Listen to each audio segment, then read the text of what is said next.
Diz a palavra do Senhor. Mateus, capítulo de número 11. Nós vamos ler do versículo 20 ao 24. Então Jesus começou a denunciar as cidades em que havia sido realizada a maioria dos seus milagres, porque não se arrependeram. Ai de você, Corazim! Ai de você, Betsaida! Porque se os milagres que foram realizados entre vocês tivessem sido realizados em Tiro e Sidom, há muito tempo eles teriam se arrependido, vestindo roupas de saco e cobrindo-se de cinzas. Mas eu afirmo que no dia do juízo haverá menos rigor para Tiro e Sidom do que para vocês. E você, Cafarnaum, será elevado até o céu? Não, você descerá até o Hades. Se os milagres que em você foram realizados tivessem sido realizados em Sodoma, ela teria permanecido até hoje. Mas eu afirmo que no dia do juízo haverá menos rigor para Sodoma do que para você. Até aqui, os irmãos podem sentar. Vamos fazer mais uma oração. Pai amado, nesta hora, mais uma vez, nós nos achegamos diante de Ti em oração, Senhor. Tu sabes como estamos. O Senhor é o nosso pastor. O Senhor é quem nos conduz em pastos verdejantes. O Senhor nos guia também em águas tranquilas, Senhor. Oh Deus, que nesta noite, Senhor, nós não venhamos apenas aprender, que nós não venhamos apenas obter algumas informações a respeito desse texto, mas que nós possamos ser transformados pelo poder do Teu Evangelho, pelo poder da Tua Palavra, porque nós cremos que a Tua Palavra é viva, Senhor. Senhor Deus, me ajuda a ser apenas um mensageiro, Senhor. Que todas as mentes, que todos os corações estejam unicamente, exclusivamente focados na Tua mensagem, Senhor. E que os nossos corações, Senhor, sejam atraídos, alcançados pela Sua graça. Ilumina-nos, Espírito Santo. Nos ajude a colocar em prática, hoje mesmo, Senhor, a Tua palavra, meu Deus. Sara o nosso coração. Limpa-nos de todas as imperfeições, Senhor, que muitas vezes estão em nós. Ó Deus Santo, faz o Teu reino avançar, que através dessa mensagem o Teu nome esteja sendo glorificado, Senhor. Esse é o nosso propósito, esse é o nosso desejo. Senhor, nós oramos, nós Te pedimos todas essas coisas, em nome de Jesus. Amém. Na semana passada, no mesmo texto, nós falamos como Jesus ilustrou o pecado da falta de satisfação e incredulidade, e nós pontuamos esses dois problemas através do exemplo que foi dado pelo próprio Jesus. Ele contou a parábola das crianças que brincavam nas praças. Os irmãos que têm a memória boa, aguçada, vão se lembrar que eles estavam brincando de velório e de casamento. Jesus, ele trouxe esses dois exemplos para falar do ministério de João Batista e também do ministério dele. Os irmãos vão se lembrar que João Batista era alguém mais reservado, mais melancólico, mais duro, não se misturava muito com as pessoas e também com o luxo. Era alguém que talvez nós poderíamos dizer que era extremamente áspero. E as pessoas chegaram a afirmar que João Batista tinha demônio. Eles chegaram a dizer que João Batista tinha demônio, gente. Jesus que entrava na casa de pecadores, Jesus que ia de encontro ao que estava doente, ao leproso, a mulher do fluxo de sangue, a mulher samaritana, o Zaqueu, que era alguém detestado pela sociedade. Jesus chamou Mateus para ser seu discípulo. Jesus se envolvia com todas as classes, desde a classe religiosa, como ele teve aquele encontro com Nicodemos, até mesmo com os mais devassos e mais terríveis da terra. Jesus, ele não fez acepção de pessoas durante o seu ministério, e ele se envolvia. Jesus participou de festas, Jesus foi em casamentos, Jesus era carismático, mas Jesus foi chamado de comilão, beberrão e amigo de pecadores. Jesus, ele contou aquela parábola das crianças que brincavam nas praças, para falar sobre o problema daquela geração que também é a nossa, a insatisfação. Nós nunca estamos satisfeitos com nada, e a insatisfação do nosso coração muitas vezes serve de pretexto para a nossa incredulidade. Jesus contou essa parábola para ilustrar esse problema. No entanto, no versículo de número 19, ele vai dizer que as obras tanto de João Batista como também dele confirmavam o propósito do seu ministério. Na verdade, se nós observarmos todo o contexto do capítulo 11 do Evangelho de Mateus, nós vamos observar Jesus trazendo algumas exortações para aqueles que estavam rejeitando o seu ministério.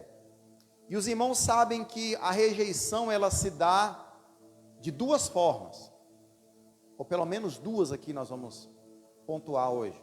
A rejeição se dá por meio da afronta, e a rejeição se dá por meio da indiferença. A rejeição se dá por meio da afronta, como foi no caso aqui de João Batista e Jesus, que Jesus teve que contar essa parábola. Mas a rejeição também se dá por meio da indiferença. Eu acho que essa segunda é mais doída. A segunda é mais doída, a indiferença. Imagine você conviver com uma pessoa que não está nem aí para você. Você fala, faz, se fala, e o passar dos dias, o passar do tempo é muito doído. Jesus, ele enfrentou isso também durante o seu ministério. Não apenas um confronto, uma afronta dos religiosos e daqueles que estavam predispostos a rejeitá-lo, mas Jesus também lidou com a indiferença.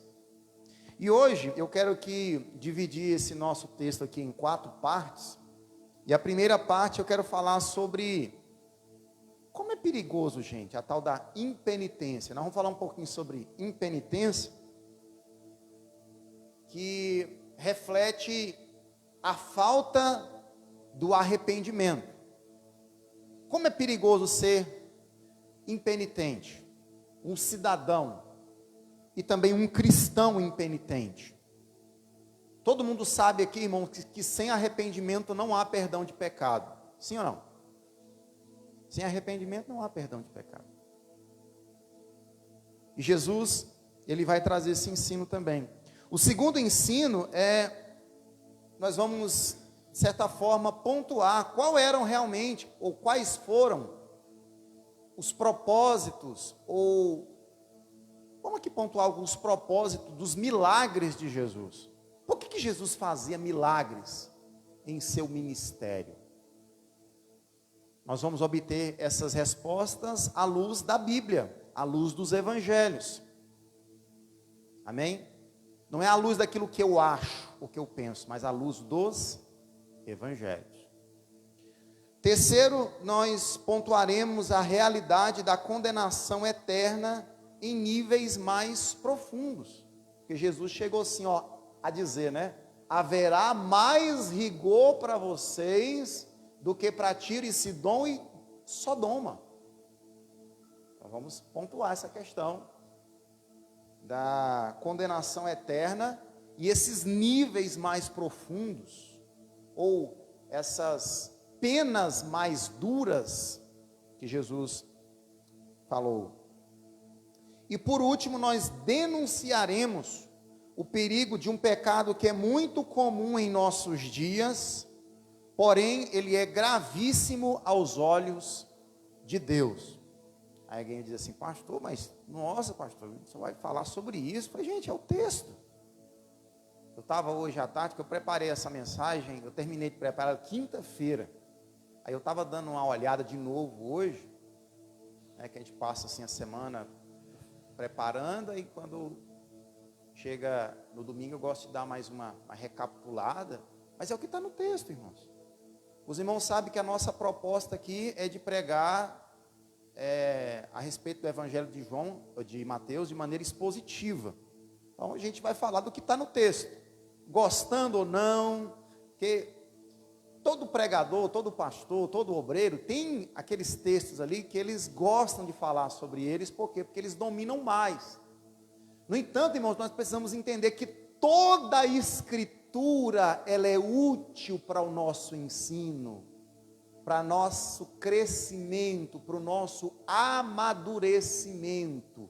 Não é apenas um pedaço das Escrituras, mas toda a Escritura, ela é inspirada por Deus e útil para instruir, para redarguir, para ensinar, para que o homem de Deus seja preparado, esteja pronto para toda boa obra. Amém? Mas o primeiro ponto aqui, irmãos, é o perigo da impenitência, ou seja, a falta de arrependimento.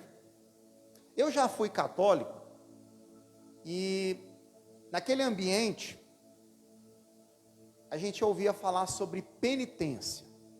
Eu não sei se os irmãos tiveram assim a oportunidade de entender o que realmente é penitência à luz do que o catolicismo ensina. A penitência é o seguinte: o pecador, ele vai e confessa o seu pecado para o sacerdote, no caso o padre, e depois o sacerdote vai lá e receita para ele uma penitência. Ou seja, ele alcança graça através de algum tipo de penitência que é receitada, que é prescrita por um sacerdote. Agora nós precisamos nos atentar se é isso realmente que a Bíblia ensina, né? Se a Bíblia nos ensina esse tipo de coisa. Você vai lá e confessa o pecado para alguém, alguém vai lá receitar alguma coisa para você obter o perdão do seu pecado. E para ficar mais claro o que eu estou falando, eu fiz uma pesquisa aqui e vi aqui no site aqui de um padre chamado Alexandre Fernandes, ele dando algumas dicas de algumas penitências que você pode fazer. E eu falei: deixa eu dar uma olhada nesse negócio aqui. E uma das dicas que ele dá ele diz que penitência trata-se de fazer um sacrifício como forma de oração e de boa disposição diante de Deus. Aí ele orienta, né? Ele traz a seguinte recomendação: uma boa penitência, sorrir sempre, não reclamar das contrariedades do dia, reservar dinheiro para dar esmolas, dormir no horário certo, mesmo sem querer, falar bem de pessoas que você gostaria de criticar. Então, a gente não faz isso para alcançar a graça, a gente faz isso porque é crente, que a Bíblia ensina, não é para alcançar a graça. Essa é a característica de quem serve a Deus. Isso não é receita de bolo para você alcançar a bênção. Essa é a característica, é o fruto do crente. Embora tenha um negócio aqui que eu achei estranho, né? Dormir cedo mesmo sem querer, eu não consegui entender muito isso não. Mas é uma recomendação do padre, né? Mas irmãos, dentro daquilo que Jesus está ensinando, nós entendemos que impenitência é não se arrepender diante de Deus, mesmo diante de grandes coisas que Ele está fazendo aos nossos olhos para provar a sua misericórdia, o seu grande amor, o seu cuidado para conosco. Vamos ler aqui o versículo 20, se você ainda tiver com a sua Bíblia aberta. Então Jesus começou a denunciar as cidades em que havia sido realizada a maioria dos seus milagres, porque não se arrependeram. Aqueles que voluntariamente se tornam impenitentes, ou seja, você está tendo a oportunidade de se arrepender, mas mesmo assim você não quer, vão sofrer as consequências dos seus pecados. E Jesus aqui destaca a responsabilidade do ser humano perante o Senhor. Essas cidades, elas deveriam ter se arrependido, ou Cristo não teria falado tudo isso que Ele falou, né, irmãos? Isso aqui é mais do que claro dentro do texto. O arrependimento, ele é um dever do crente. Quanto mais, presta bastante atenção nisso, dobre a sua atenção no que eu vou dizer aqui. Quanto mais os homens ouvem e veem a obra do Senhor, maior é a obrigação de se arrependerem. Porque, irmãos, é muito perigoso quando nós nos acostumamos com o sagrado. Eu tiro por mim, como pastor, a gente acostuma com o sagrado. Você lida o tempo todo com a palavra de Deus, você está ali com a oração, você está lidando com as coisas concernentes ao reino de Deus. E quando eu preparo um sermão como esse aqui, irmãos, isso aqui dói, irmão, é cada pancada, irmão, que tem hora que a gente fica até meio torto assim, irmãos.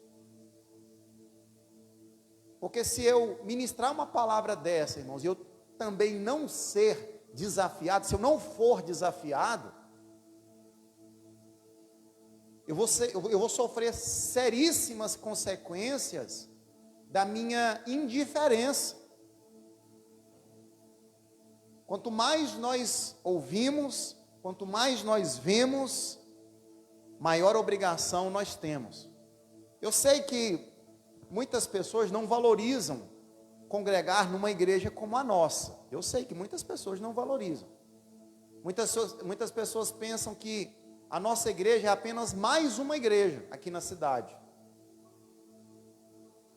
É só mais uma igreja, ainda chama de igrejinha, só mais uma igrejinha. Eu sei que tem muitas pessoas que eu vou convidar para vir para a igreja, nunca vi essa igreja que você está falando, não. Essa igreja tem mesmo aqui na cidade? Eu falei, boa, você chega lá no colégio, lá, você olha do lado esquerdo, não tem como você errar, não. Não, mas nunca vi essa igreja, não. Por quê, irmãos? É só mais uma igreja. Mas, irmãos, uma coisa você vai ter que admitir, durante todos esses anos que você tem frequentado esse ministério, essa igreja, irmãos, nós temos pregado a palavra de Deus aqui. A palavra de Deus nós temos pregado, irmãos. Você vai ter que botar a sua cabecinha no travesseiro, consciente que a palavra você tem ouvido.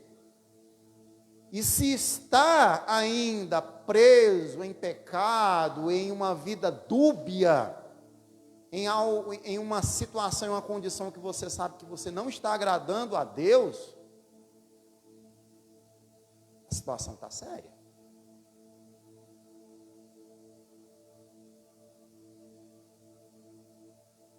Porque tem lugar que a pessoa não escuta a palavra de Deus, frequenta, mas ali é um lugar onde é que você se anima, os louvores ali bacana, né? O ambiente é legal, tem um ar-condicionado bacana, tem um lugar macio para você se sentar, a palavra faz até você chorar de emoção, mas não há um confronto do evangelho.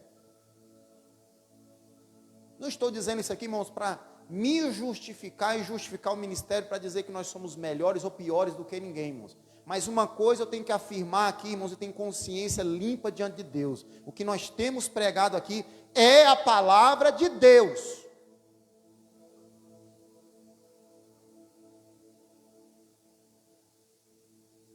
E se nós tivermos a oportunidade de congregar numa igreja que confronta mais a gente com a palavra de Deus, então congregue.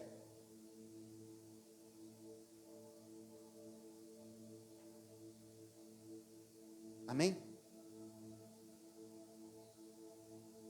A questão prática era culpa daquelas cidades favorecidas na medida em que permaneciam insensíveis à visitação que teria convertido os sidônios pagãos, sim. Irmãos, olha, entende bem aqui, irmãos. Jesus está dizendo, com essas palavras aqui, que povos ímpios, se eles tivessem tido a oportunidade de ouvir e ver as mesmas coisas que essas cidades que Jesus aqui está confrontando tivessem visto, eles teriam se arrependido. Vou ilustrar aqui, irmãos.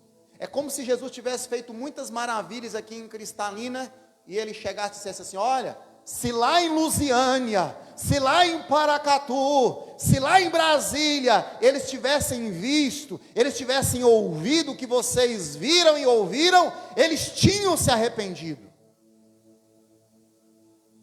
Ou seja, vocês estão sendo banhados e agraciados pelo Senhor, mas mesmo assim o coração está endurecido.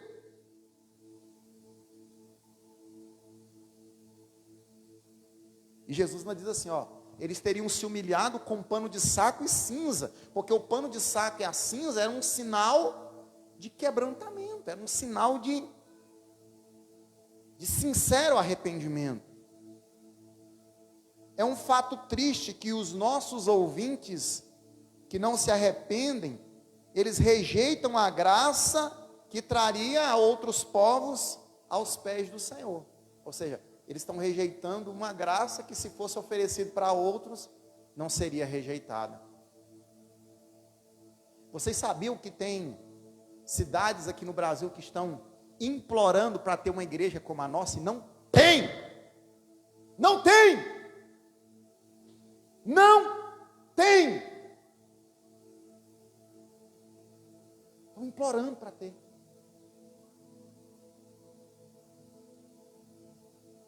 Eu cansei de escutar uma mensagem boa, pregação do Evangelho, e nos comentários, oh meu Deus, podia ter uma igreja como essa que prega a palavra de Jesus, porque na minha cidade não tem nenhuma.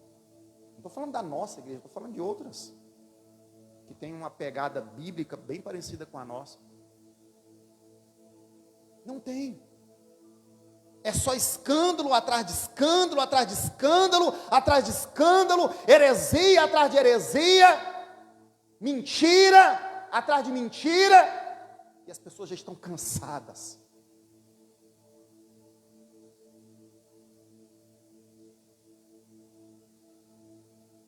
Segundo ponto aqui, irmãos, nós entenderemos o propósito dos milagres que Jesus operou em seu ministério. Vamos entender, irmãos, os propósitos do milagre. Para que tanto milagre? Para que tanto milagre que Jesus operou?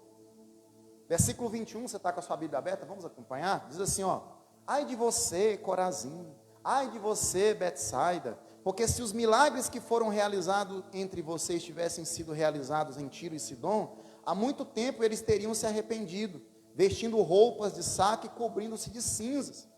E você, Cafarnaum, será elevado até o céu.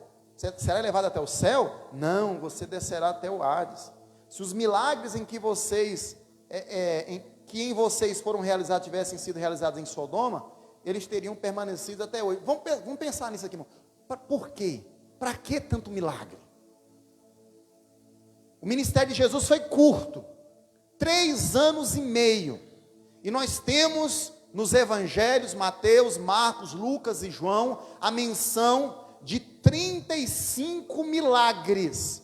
Pastor, Jesus curou só 35 pessoas? É claro que não, Jesus curou muito mais pessoas. No entanto, os evangelhos, eles dão detalhes de 35 encontros de pessoas com Jesus, e nesses encontros Jesus curou. Amém? Teve lugar que Jesus foi, que ele curou todo mundo. Ele curou todo mundo, não sei quantas pessoas, provavelmente uma multidão. E termina lá que Jesus não curou porque o povo era muito incrédulo. A incredulidade foi um impedimento dos milagres de Jesus. Mas vamos entender aqui quais eram os maiores objetivos dos milagres de Jesus. O primeiro que eu gostaria aqui de pontuar, que era glorificar o Pai. Glorificar o Pai.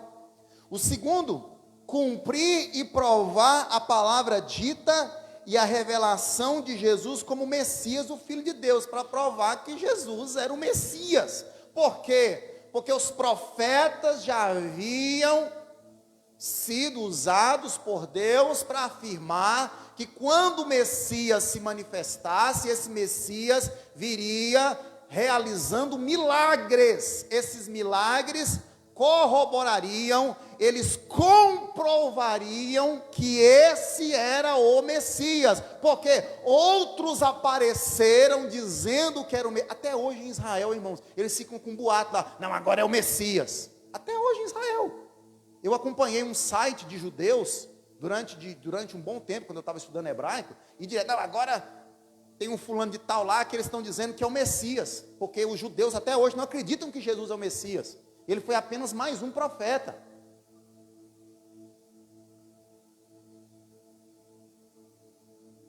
Ou seja, os milagres foram para provar que Jesus era o Messias, Filho de Deus.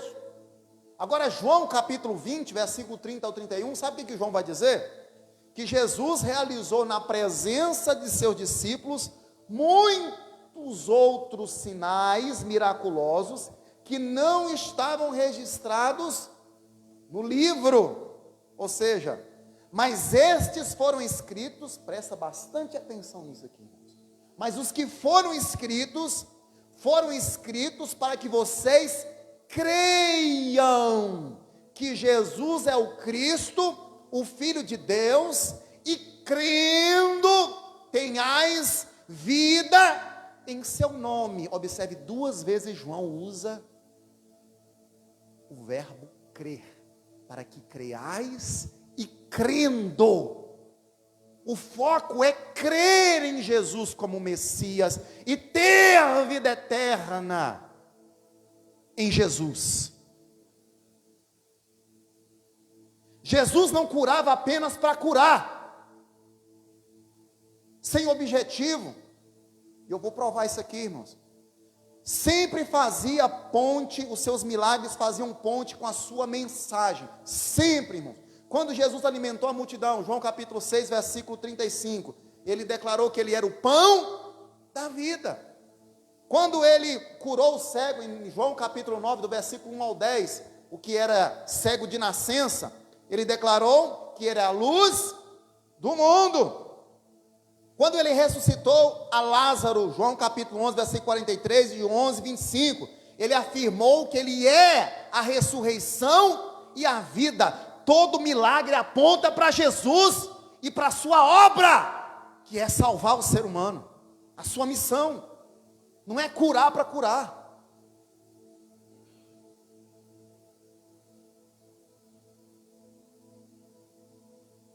Eu já vi gente que já chega com o nariz empinado, né? Eu quero que faça uma oração por mim, tipo assim, para ver se essa igreja aqui é boa mesmo.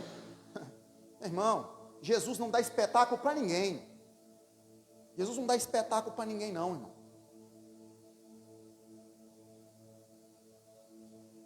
Todo mundo que se achegou diante de Jesus, irmão, chegou com humildade. Olha lá, olha os evangelhos. Você vê alguém arrogante chegando diante de Jesus? E sendo curado? Arrogante? Muito pelo contrário, quando as pessoas pediram alguma coisa com arrogância para Jesus, Jesus se negou a fazer. Lembra de Herodes? Eu quero um sinal do céu, faz um sinal aí. Jesus não deu sinal nenhum. E quando pediram, os judeus, né, os religiosos, os fariseus, eu quero um sinal. Aí Jesus disse, ó, uma geração má e perversa pede um sinal. Aí lá no capítulo 12 de Mateus, diz, um sinal será dado a vocês. O sinal, qual é o sinal? Do profeta Jonas. Jesus não dava espetáculo, irmãos. Tudo que Jesus fazia era friamente calculado, como diz o Chapolin. Tudo calculado, irmãos. Não era em vão.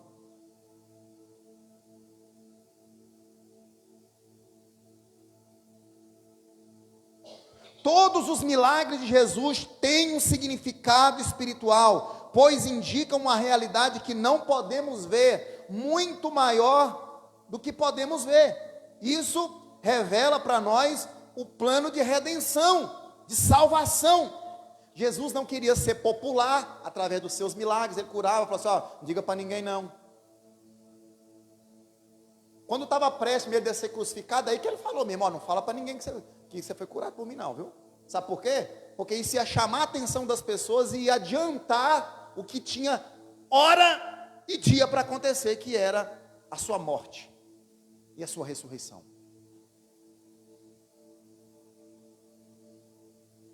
Jesus obedecia à vontade do Pai. Jesus diz, minha comida e minha bebida é fazer a vontade do meu Pai que me enviou.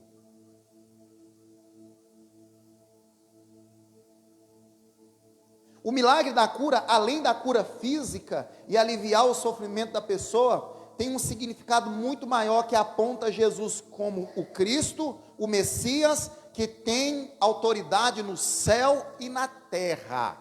É para provar que ele tem autoridade, irmãos. Portanto, os milagres de Jesus não tinham como propósito a glória própria. Jesus não queria ser popular. Jesus não queria satisfazer as vontades e os desejos dos homens. Ele não queria satisfazer a vontade dos homens. Não, irmãos. Ele não estava ali para isso. Você acredita mesmo que Jesus morreu na cruz só para curar a enfermidade de uma pessoa que estava doente? Na boa mesmo, irmão. Você acha que Jesus ele morreu na cruz para te dar um casamento de grandes realizações?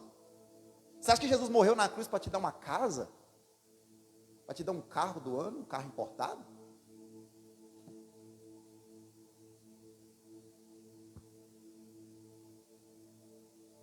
Ele disse lá na casa de Zaqueu, o Filho do Homem veio buscar e salvar o que estava perdido.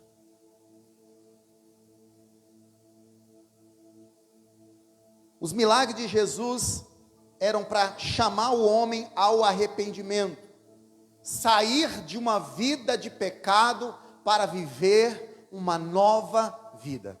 Esse era o propósito dos milagres de Jesus. Amém? Terceiro ponto aqui, irmãos. Vamos pontuar a realidade da condenação eterna em níveis mais profundos. Antes, eu quero só pontuar um negócio aqui que eu até anotei, irmãos. Os milagres não são um fim, mas são um meio. Não sei se os irmãos conseguem entender a diferença. Ou seja, nós não podemos viver em função de um milagre. Deus ele usa os milagres como um meio para nos mostrar algo muito maior. Versículo 22, sua Bíblia aí.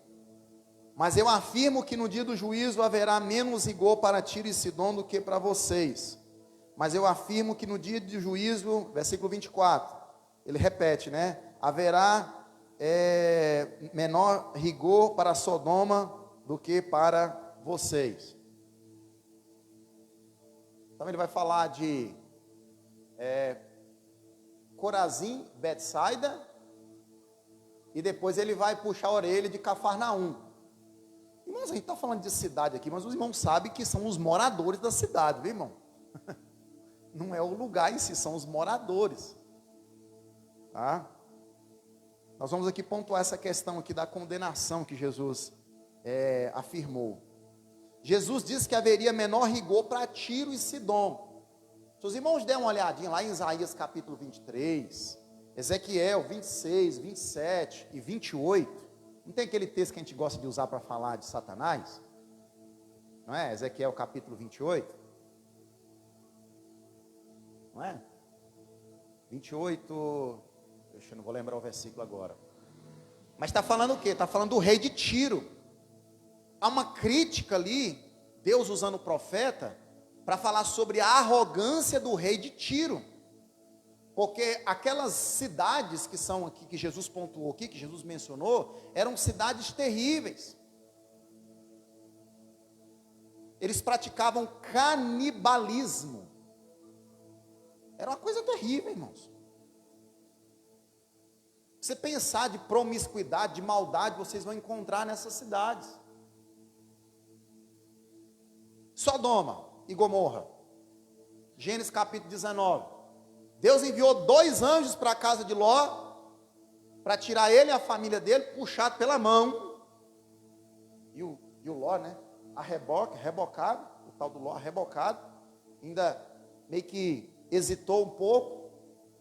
A mulher dele hesitou tanto que ela olhou para trás, tipo assim, pensando no que ela estava perdendo. As filhas de Ló, vocês perceberam que não era boa coisa, né? A tal ponto que quando estavam lá junto com o pai lá na caverna, lá escondido lá, embebedaram o velho e aprontaram com ele. Cultura de onde eles viviam, uma cultura extremamente promíscua. Aí diz lá no versículo 24 do capítulo 19 de Gênesis, que o próprio Senhor, ele mandou cair fogo e enxofre, o próprio Senhor. Moisés faz questão de afirmar, foi o próprio Senhor que mandou o fogo, ou seja, foi o próprio Deus que trouxe punição sobre aquele lugar. Mas Jesus está dizendo, Corazim, Betsaida, Cafarnaum, vocês sofrerão maior rigor no dia do juízo do que essas cidades.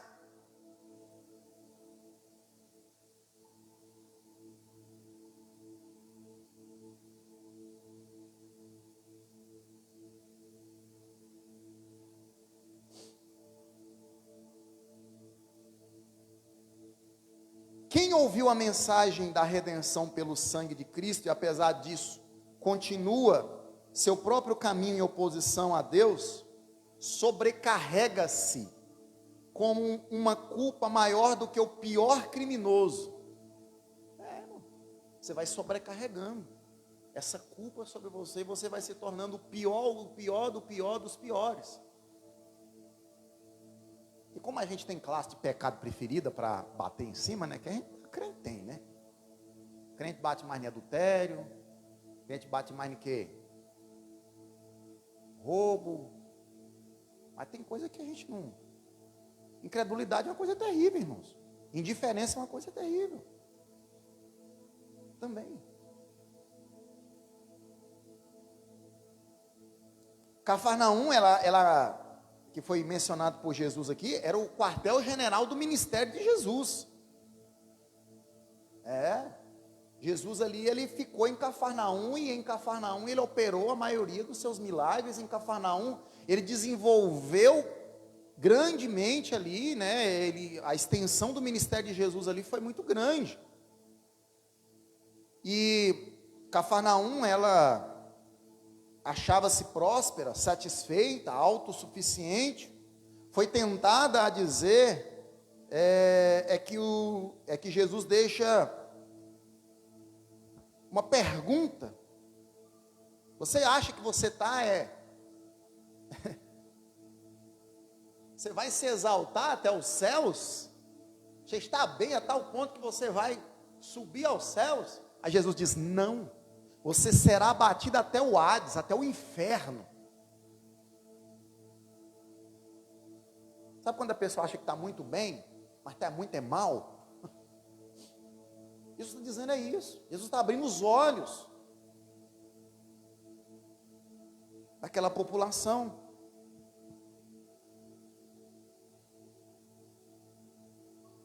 Isaías, capítulo de número 14, será precipitado para o reino dos mortos, e o castigo maior do que aquele sobrevirá a Sodoma, do que a Sodoma no dia do juízo.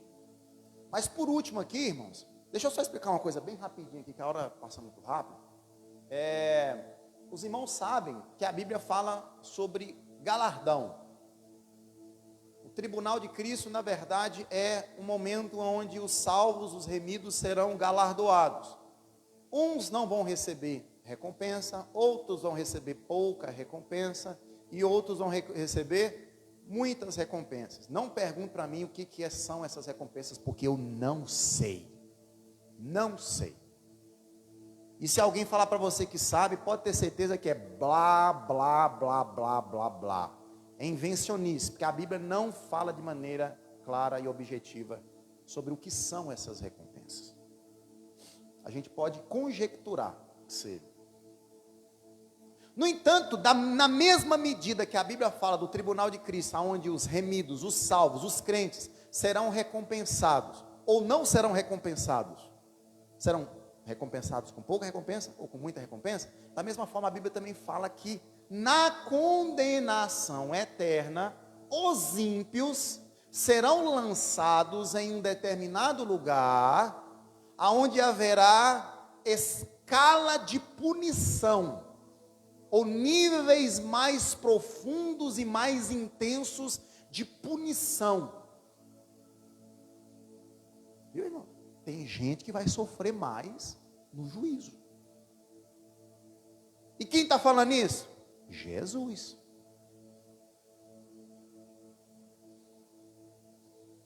Irmãos, eu estava ouvindo um pastor ontem falando sobre isso. Deus é tão santo, que quantos pecados Adão e Eva cometeram no jardim para ser expulsos do jardim? Quantos pecados? 10? 20? 50? Só um. Um pecado foi suficiente para, vaza daqui.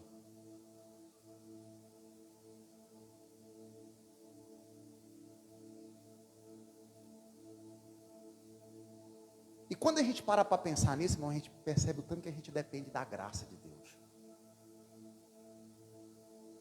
Sabe por quê?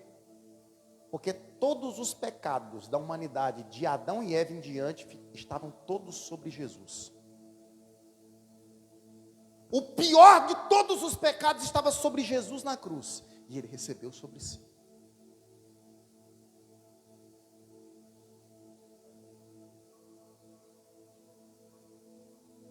E a gente às vezes, coitado de Jesus, né? A coroa de irmãos, o que incomodou Jesus, o que fez Jesus ficar aflito. Você acha, irmãos, que Jesus ia ficar com medo? Ia ficar com medo de ser crucificado? Se os mártires foram jogados para as feras e eles se entregavam com todo prazer, você acha que Jesus ia ficar apavorado por causa do que ele ia passar na cruz no sentido de sofrimento físico?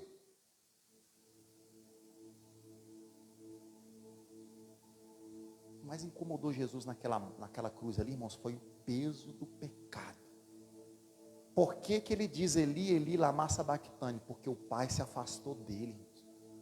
Porque ele recebeu a punição do pecado de todo mundo sobre ele. Todo pecado. Já pensou num monte de pecado aí? Não, pastor, tem pecado que Jesus não recebeu. Não, irmão, todos os pecados ele recebeu sobre si. As mais terríveis atrocidades que você possa imaginar, Jesus recebeu sobre ele na cruz.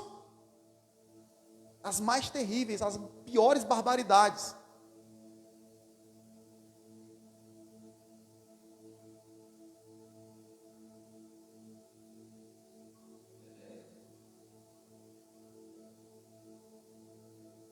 A ira de Deus estava sobre Jesus por nossa causa. Por nossa causa. Ele recebeu sobre si a ira do Pai, por nossa causa. Por isso que ele disse, por que se afastasse de mim, Pai? Porque ele tinha que se afastar, porque ele estava recebendo naquele momento. Aí a gente pensa que graça é uma coisinha de nada, irmão. Não, irmão. A graça de Deus é muito maior do que a gente imagina.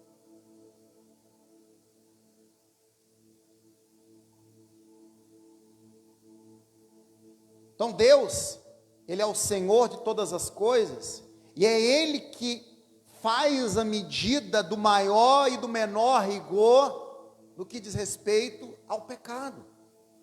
É Ele. É Ele que determina o que é mais ou menos grave. É Ele que determina qual será maior ou menor rigor. É Ele que determina se você vai receber recompensa, se você vai receber pouca recompensa, ou se você não vai receber nenhuma recompensa. É Ele que determina, é Ele que dá, das mãos dEle é que fluem todas essas coisas, emanam todas essas coisas. Ele é a nossa fonte de vida, mas Ele também é o nosso justo juiz, o nosso advogado fiel.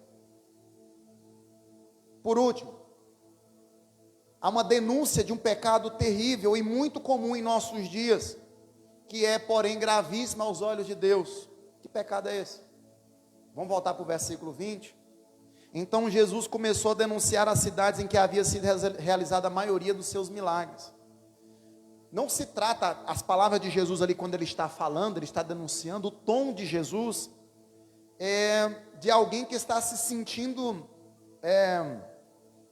indignado, não é pelo o seu amor próprio, não é pela vaidade de Jesus, não é isso, não é um sentimento de alguém que está muito zangado porque o insultaram, até porque Jesus foi insultado na cruz, e o que ele fez? Ele orou pelos seus algozes, pelos seus malfeitores. Não é um sentimento de alguém que experimenta ódio para com os homens. Jesus não estava enraivado, Jesus não tinha ódio. É o sentimento da dor, a expressão de alguém que ofereceu aos homens a coisa mais preciosa do mundo, e ele está vendo que esses mesmos homens não estão dando a menor importância. É isso. A voz de alguém que vê o desenvolvimento de uma tragédia e que não tem poder para impedir que os homens sigam em direção à ruína.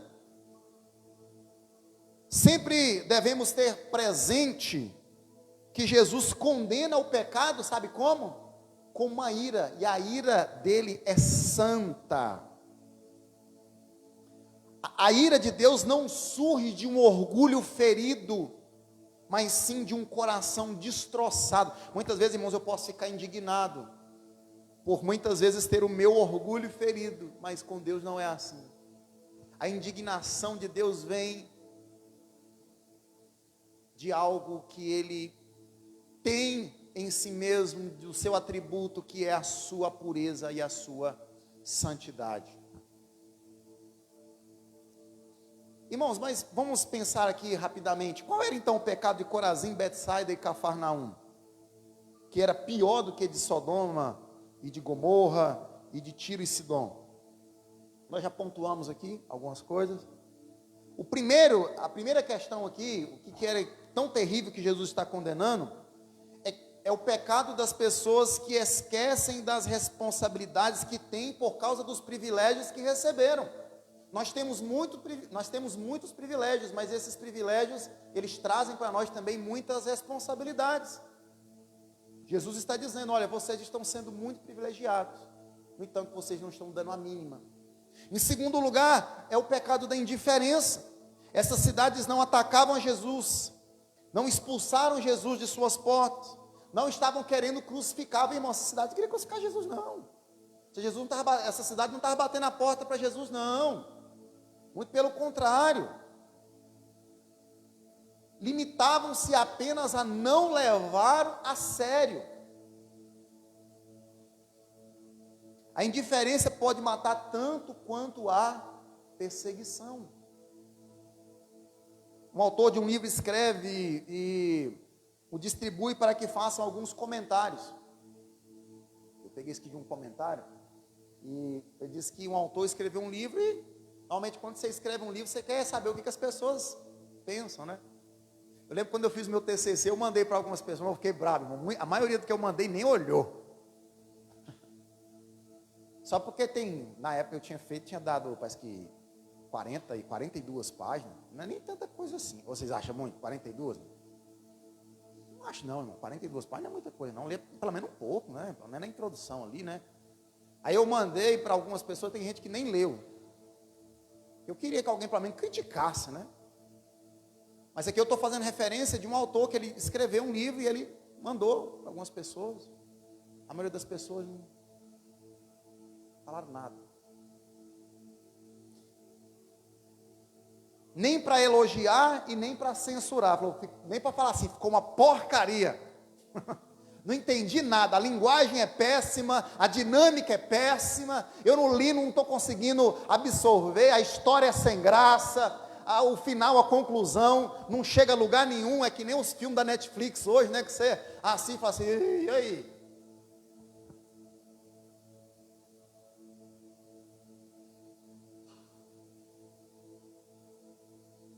Devemos lembrar que a indiferença é um pecado, irmãos. O pior de todos, que a indiferença mata. A indiferença, ela não queima a religião, ela congela até que morra. Ela não arranca, né? Você já viu uma pessoa morrer decapitada de uma vez, né? Mas ela vai sufocando até a pessoa morrer lentamente. Assim é a indiferença. Sabe qual era o pecado de Corazim, Betsaida e Cafarnaum? Não fazer nada. Eles vão dizer, mas nós não fez nada. Você já viu alguém dizer assim? Mas eu não fiz nada. Eu não falei nada.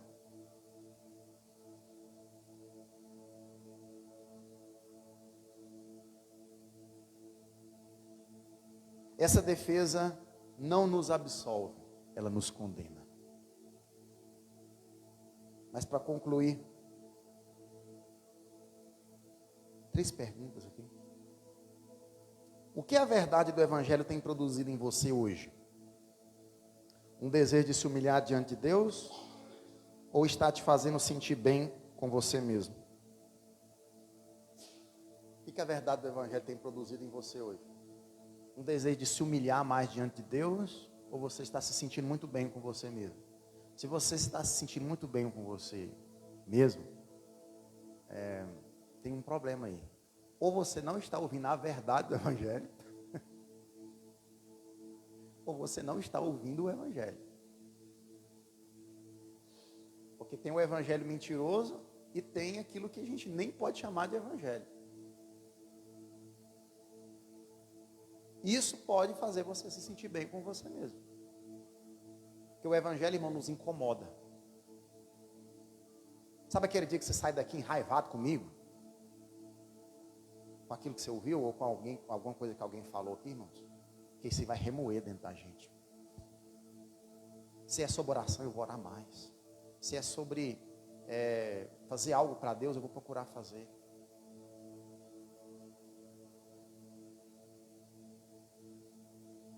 O Evangelho tem que nos tirar do comodismo.